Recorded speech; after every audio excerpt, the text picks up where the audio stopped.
Here's a tough pill to swallow. More than $100 million meant for senior citizens' Medicare bills is gone. Scammers took off with the money that comes from your taxes. The swindlers were only caught after making $3 billion worth of fake Medicare claims. Lauren Victory is always investigating and found victims and fraudsters right here in Illinois. Hello, can you hear me? Hello, check, check, check. Let's start in the middle of our mission to unravel a Medicare mystery.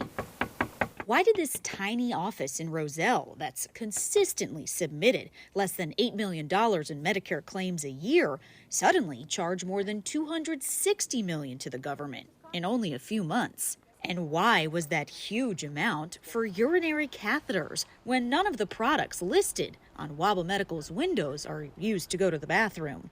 These people should be in jail, says one Google review. What horrible people, reads another. The words catheter and fraud pop up repeatedly. Well, I noticed a cop was patrolling our little parking lot here, which is unusual. Neighboring business owners told us we're not the only ones sniffing around in this normally quiet office park off Lake Street. I saw what I believe to be the feds, but who knows what they were.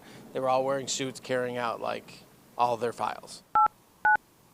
Even though that call to Wabba Medical, welcome to Verizon Wireless, didn't go through, I eventually got a hold of a man listed on years' worth of state records for the equipment provider. He says he sold Wabba Medical in December 2023. That prior owner tells us mail forwarded to him in January 2024 showed some strange billing activity by the new buyer. He says he suspected fraud and reported it to Medicare. That led to handing over information to the FBI, which apparently began looking into the small Illinois company as part of a massive nationwide investigation. Just this alone is so frustrating to me, that they missed this. 30 miles away in Bridgeport, a simmering Ann Caruso shuffles through months of research about her Medicare account. January, February, March, catheter. Did Medicare approve all items and services? Yes. $15,500. 15 grand was billed in Caruso's name, 12 of it using taxpayer dollars that fund Medicare. Another $3,100 came out of her supplemental insurance. I said, can you put a note in my file saying that this charge was not my charge? I never ordered catheters. I don't use catheters. And it's not just happening to me. It's happened to a lot of people. She's right. This scam has hit Hawaiians, Ohioans. This wasn't a mistake. And Texans like Tom England.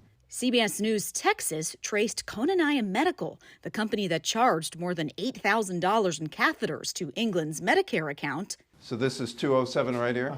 To this empty office. CBS New York also found crickets at G&I Ortho Supply in Brooklyn. I have never seen anyone in or out. Same story for us. Nobody was home back in Illinois at Wabba Medical either. But these companies claimed to be very busy in 2023 and earlier this year.